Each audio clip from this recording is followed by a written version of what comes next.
Danas mijenjamo baterije na satu. Sad kako se skida ovaj poklopac? Tako što nađemo ovaj deo ovdje. To zadebljanje. I najbolje je nožem ili nečim dobrim da podvučemo ovako i skinemo gornji deo. Sada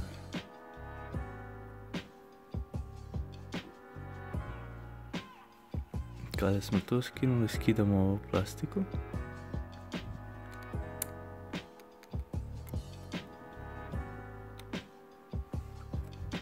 i vadimo bateriju.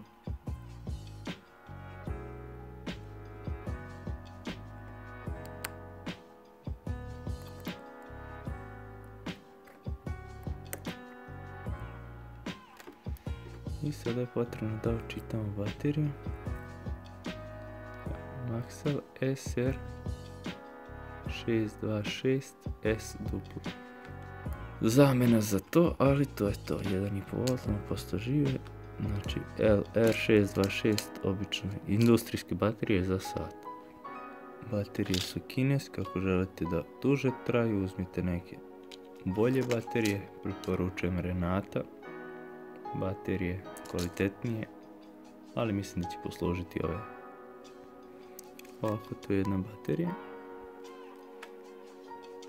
Sad kako se vraća baterija? Ovo je potrebno pomeriti prema nazad i uglaviti, a u našem slučaju ovako ćemo postaviti bateriju i sada ovdje je potrebno kliknuti bateriju.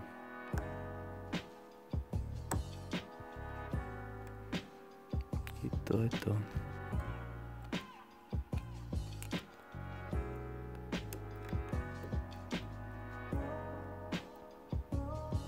Ovaj deo se vraća tako što tražimo ovo i to nalaže ovdje.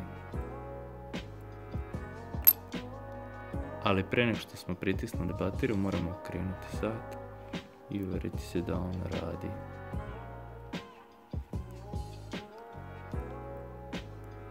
Krpica ispod služi da ne bi oštetili staklo kada pritisnemo.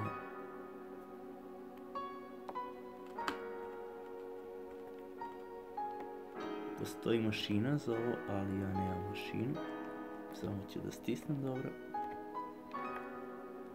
Posle ovog sat više nije vodootporan, iako piše da je otporan na 5 bara ili ti pola metra dubine.